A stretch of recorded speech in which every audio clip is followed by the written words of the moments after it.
Fala, galerinha do nono ano. Galerinha, bom dia. Hoje eu vou corrigir o simulado que eu disponibilizei para vocês ontem na plataforma, tá certo? Então vamos dar início aqui, jovens. Eu espero que todo mundo tenha feito. Então vamos lá. Então vou entrar aqui pelo estuda.com, certo? Estuda.com. Já estou logado aqui. Vou lá procurar a turminha, né? Grupos e turmas. Pronto. Procurar aqui, primeira, segunda, nono ano. Depois que eu responder esse simulado aqui, gente, eu vou encerrar ele, tá bom? Então, quem não tiver feito, ainda vai dar um tempinhozinho aí. Meio-dia eu vou encerrar o simulado. Gerar simulado.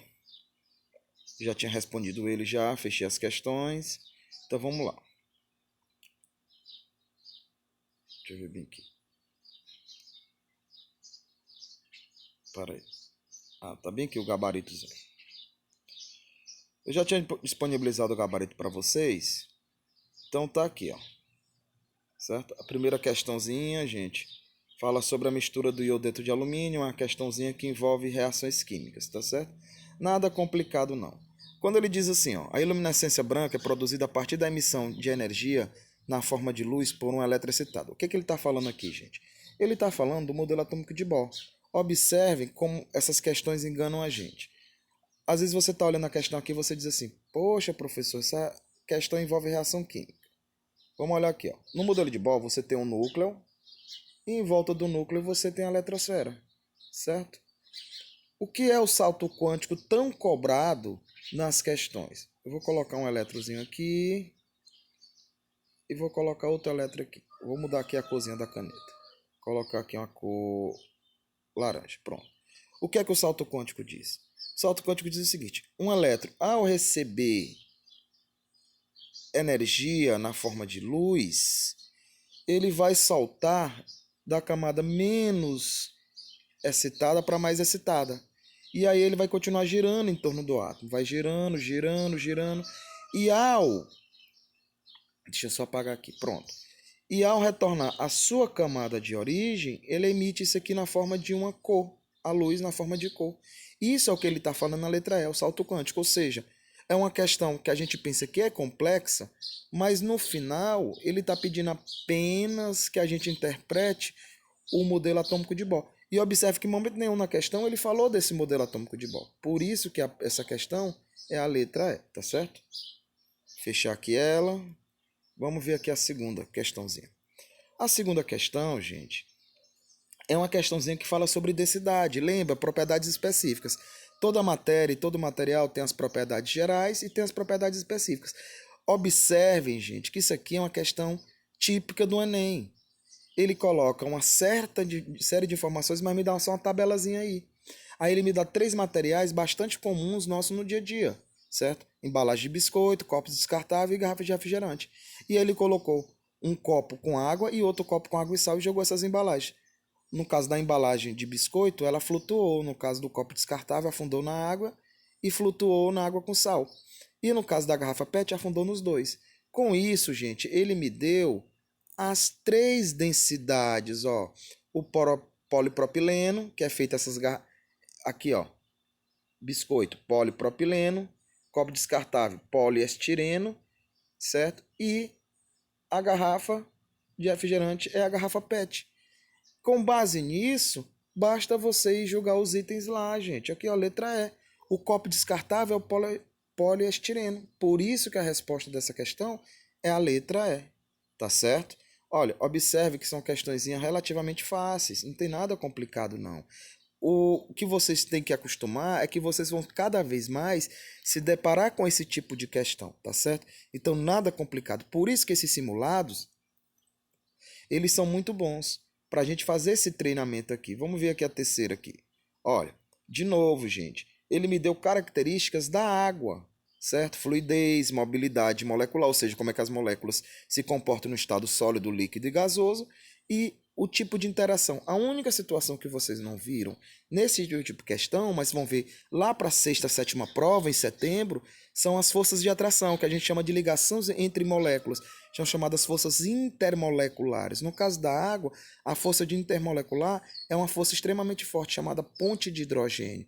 Então, no estado sólido, as moléculas estão bem juntinhas, no estado líquido estão levemente afastadas porque absorveram o calor, e no estado gasoso estão muito, muito fluidas.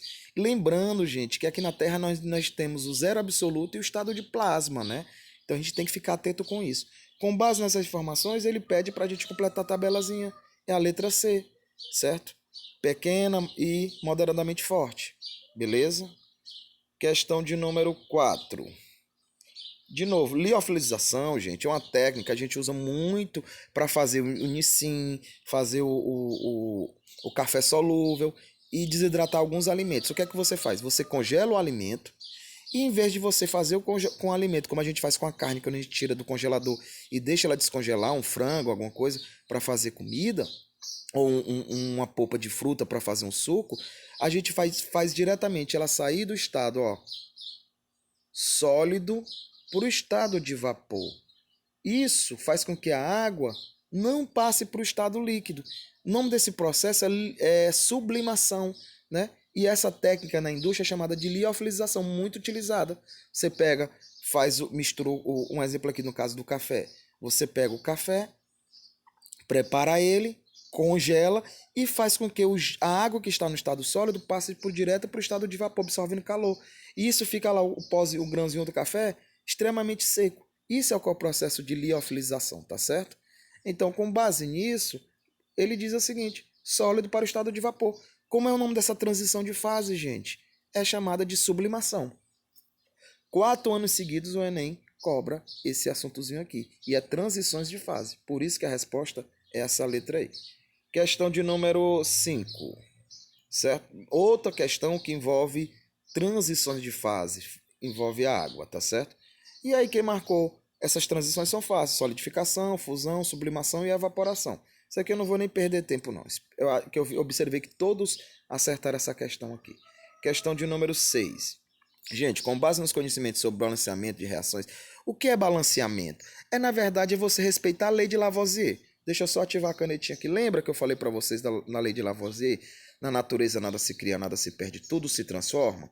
Então você tem os reagentes formando os produtos. Isso não é a transformação química? O que é que Lavoisier disse, gente? Que a massa contida nos reagentes é numericamente igual à massa contida nos produtos. Como é que nós respeitamos essa lei, que é um princípio universal das transformações químicas? É que você tem o número de átomos ou de moléculas antes, tem que ser o número de átomos igual a moléculas depois. Por isso que a letra A é a resposta. Substâncias que combinam têm sempre a composição definida. Então, se eu tenho uma reação química com a molécula de água e a molécula de água passa por outro estado na forma de produtos, ela vai conservar as suas características, que é a composição proporcional entre os átomos, tá certo?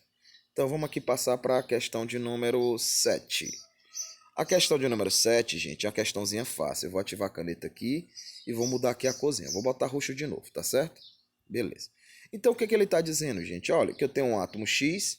Esse átomo X virou um cátion 2+. O que é que significa esse cátion 2+, pessoal? Que ele perdeu 2 elétrons. Aí ele fala que esse átomo X tem a mesma quantidade de elétrons. Vou até fazer assim, ó. Tem a mesma quantidade de elétrons de um gás nobre que tem número atômico 20. Se esse gás nobre tem número atômico 20, ele também vai ter 20, número atômico 10, desculpe. Ele vai ter 10 elétrons. Consequentemente, esse cátion X tem 10 elétrons. E aí você tem aqui o átomo neutro que deu origem nele. E ele vai ter o quê? Quantos prótons? Vamos já descobrir. Se ele antes tinha 10 elétrons, é porque, somando aqui, antes ele tinha 12 elétrons. Letra B, a resposta. Outra uma questão tranquila e seria uma questão de prova, viu, gente? Eu gosto muito desse tipo de questão para ver se vocês conseguiram memorizar esse tipo de informação. Um cátion é um átomo que perdeu elétrons. O expoente dele vai me dizer a quantidade de elétrons que ele perdeu.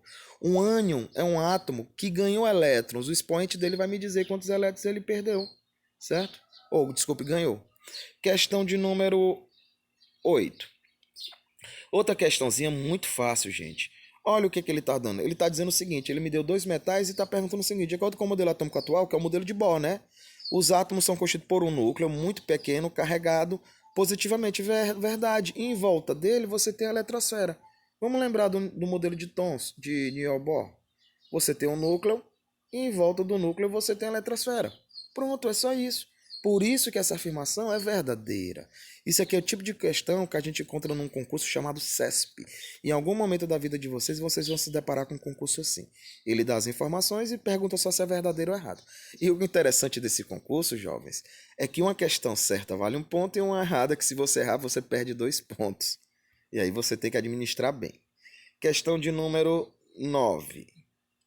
Olha, é um textozinho só para falar do sal de cozinha, tá certo? E aí, gente, aqui vamos só analisar aqui, ó. Os íons sódio e potássio são monovalentes. O que é que significa isso? Ele está dizendo o seguinte, ó, que o sódio e o potássio são íons monovalentes, ou seja, são cátions, e é verdade, gente. Lembra que eu já falei para vocês, os metais, eles têm a facilidade de perder elétrons, que é o nosso próximo assunto, o assunto do mês de maio, tabela periódica, tá certo? Então, você tem os metais, que eles têm a tendência de perder elétrons. Quando ele diz que é um cátion monovalente, ele está dizendo simplesmente que esses caras aqui, eles perdem elétrons. Então o item 1 é verdadeiro. 2. O potássio tem raio atômico maior do que o sódio. Se eu for lá na tabelazinha periódica, gente, a gente vai ver esse assuntozinho aqui. A tabela periódica é mais ou menos esse formato aqui. O sódio está aqui e o potássio está aqui. Geralmente quem está abaixo é maior de quem tem que estar em cima. Por isso que esse item 2 é verdadeiro, tá certo? Deixa eu só apagar aqui essa tabelazinha. Pronto. E colocar aqui o item como verdadeiro. Então já vimos que o item 1 e 2 é verdadeiro.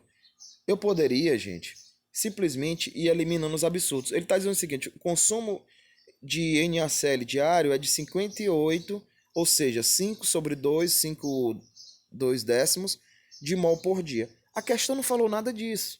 E é uma questão de interpretação. Então o 3 está falso. A bomba de sódio e potássio ajuda a manter o balanço energético. Não. A bomba de sódio e potássio, vocês vão estudar isso em biologia no primeiro ano, e também o último assunto desse ano em ciências, é que essa bomba simplesmente o que é que ela faz? Ela permite o fluxo de água do meio externo, ou seja, do meio dos vasos sanguíneos, do contato entre as células, para o interior celular. É mais ou menos, gente, o que está acontecendo agora com o coronavírus. O coronavírus, ele precisa adentrar dentro de uma célula. Só que a célula tem uma citoplasma que seleciona isso. No caso da água e dos sais minerais, a água não faz essa seleção. É um processo chamado osmótico, é um processo natural.